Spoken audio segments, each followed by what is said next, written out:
Ça y est, on a roulé avec la Honda CB1000 GT. Alors, est-ce qu'elle fait aussi bien, voire mieux qu'une Yamaha Tracer 9 GT? Et c'est avec cette référence en tête qu'on va voir ce qu'on a aimé ou pas sur la nouvelle Honda. La protection, avec la version de série, c'est pas terrible. Bon, là, la bulle est en position basse, mais regardez, même quand on va haut, c'est pas dingue. Tout le corps est exposé. Au niveau des mains, les pare-mains d'origine, ils sont assez étroits. C'est pas ouf. C'est beaucoup mieux avec le pack d'accessoires et la bulle haute. Là, on est clairement mieux protégé au niveau du casque. Malgré ça, ça reste pas au niveau d'une Yamaha Tracer 9 GT d'origine qui fait beaucoup mieux en termes de protection globale du corps. Qu'on a aimé, c'est le 4 cylindres, la puissance du 4 cylindres, 150 chevaux pour jouer sur une petite route, c'est top. Ce qu'on a moins aimé par contre, c'est à bas régime. Le moteur, il est plus creux. Une Yamaha avec son 3 cylindres, il est plus onctueux. Là, c'est un moteur un peu sec qui a besoin d'être cravaché. On a beaucoup aimé la partie cible de la Honda, le freinage avant-arrière, c'est bon. Les suspensions électroniques obligatoires, mais bien faites. En plus, par rapport à la Yamaha, on a de la garde au sol. On a aimé la valise gauche, casque modulable, taille L, ça rentre à l'aise. On peut même rajouter des chaussettes, tout ce que vous voulez. On a beaucoup moins aimé la valise droite. Là, ça ferme plus du tout,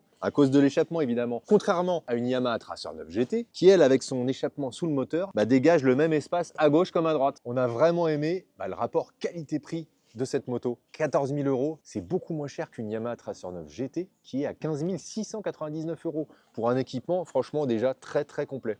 Au final, est-ce que la CB1000 GT est mieux que la Tracer 9 GT? Je sais pas, mais en tout cas, c'est une version qui est plus sportive dans l'âme, par son moteur, par sa partie cycle, et un peu moins protectrice. Par contre, chez Honda, on a aussi une NT 1100 qui, pour le coup, est beaucoup plus pépère. Donc là, la Tracer, elle se retrouve vraiment cernée par la NT et par cette nouveauté.